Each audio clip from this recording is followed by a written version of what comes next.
Hey, what's going on, guys? My name is Tyler Wynn, and today we're going to talk about first-time home buyers. If you're a first-time home buyer and you're looking to, start the process of getting approved, this is what you need to know. That as lenders, mortgage professionals, we're going to be asking these questions for you. So I want to make sure that you have a good checklist and understand what we're looking for as lenders, right?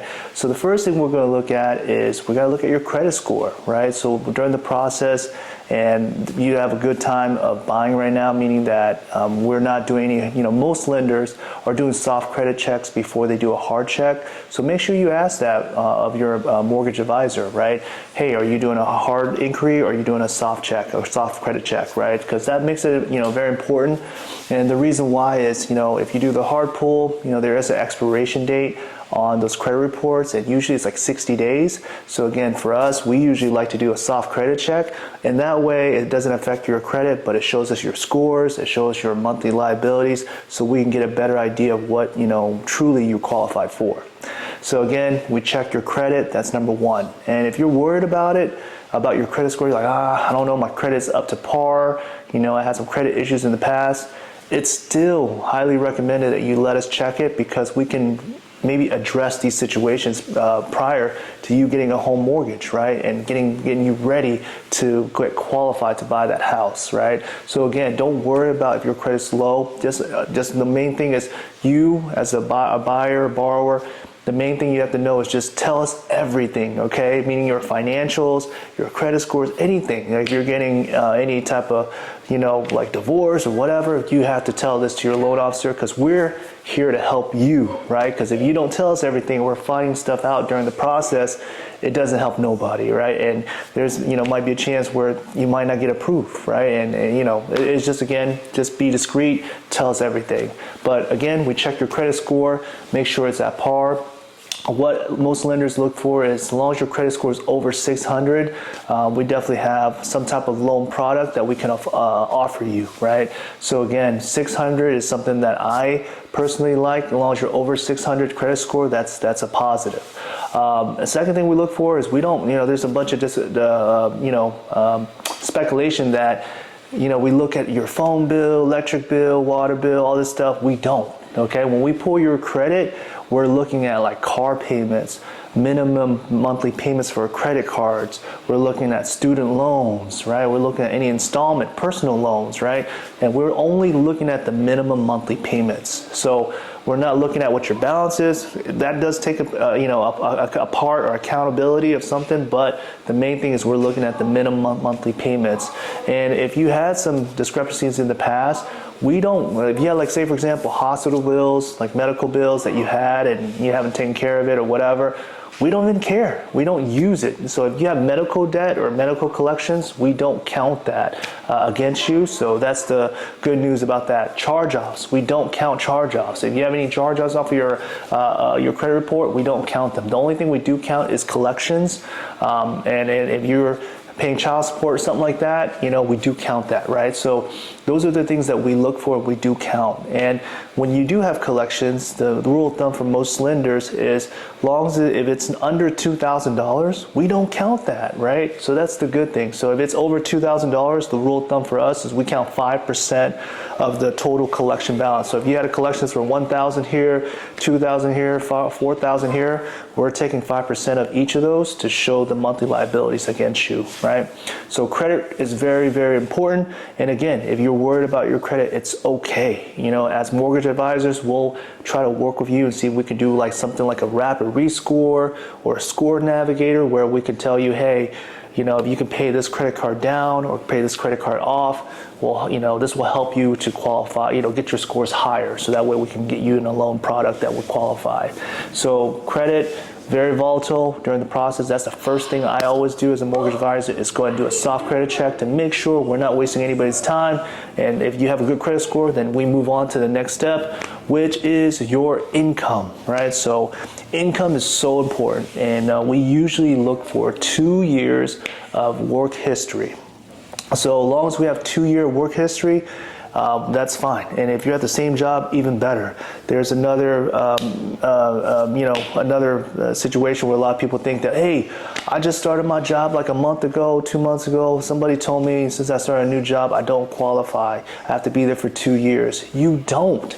Okay, so again, another misconception that you need to be at your same job for 2 years. You do not. Okay, so say for example, you worked at this hospital, and then you just moved to this hospital like 1 month, or not even. You just started, right? The good news is we can use it if you're still in the same line of work, right? So long as you're in the same line of work, we can use your income right away.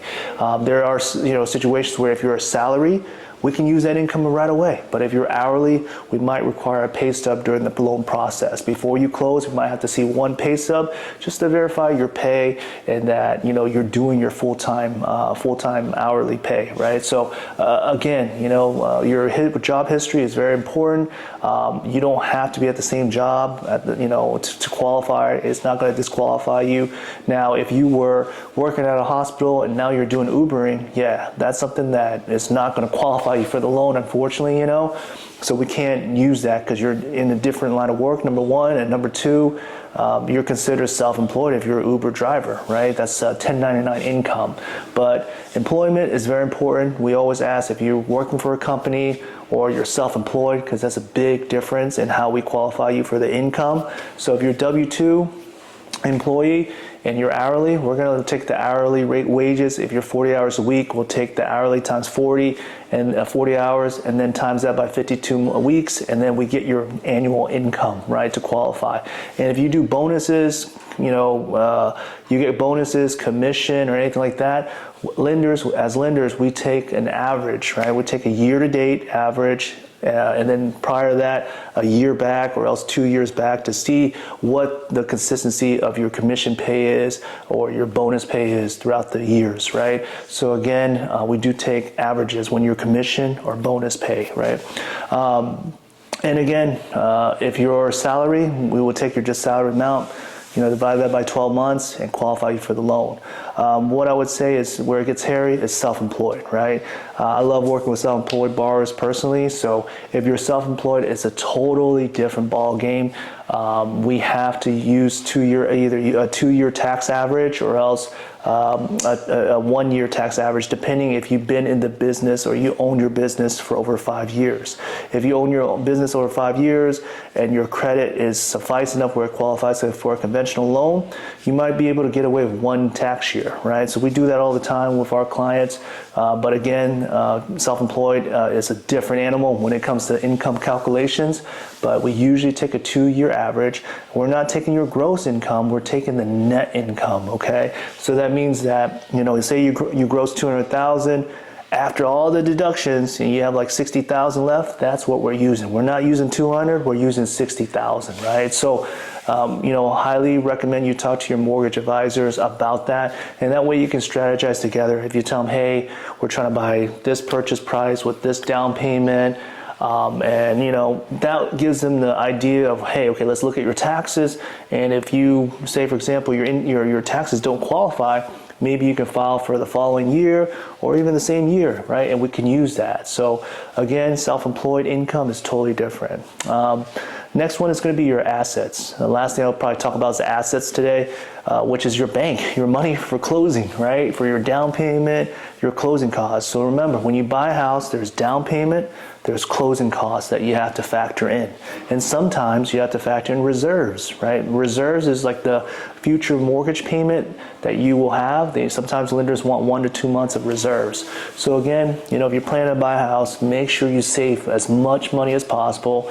Not always pay off your debt, just wait, right? Let the mortgage advisor advise you if you need to pay off the debt, because sometimes when you're paying off the debt and we're only counting like $35 or $50 against you on your minimum monthly payment on your credit card, you're paying off $4,000, you might as well not do that. You might as well save your money for the down payment closing costs, because that's vital to closing your home on your new home, right? And again, just in case, like say for example, you have enough for the down payment and you don't have enough for the closing costs, it's all negotiable, right? You can negotiate the sellers to help you pay your closing costs. So just because you only have enough for the down payment doesn't mean that you don't qualify for the loan if you don't have one or the other, right? Because again, right now there's down payment assistance options. There's, sellers are offering closing cost incentives. So again, there's always way to, to qualify for the mortgage. Just make sure you talk it out with your loan officer, your mortgage advisors, to let them know your strengths and weaknesses. Because every file has their strong suit, and there's always something that that we have to focus on more, whether it's your credit score or money in the bank or work history or whatever that may be. We can talk it out, right? But again, my key to you guys, or my advice to you guys, is to be transparent as possible with your loan officer, mortgage advisor. That way we're working as a team to get you qualified. But hopefully this helps you out. Please subscribe to us, please follow us, and if any questions, please comment below. Yeah.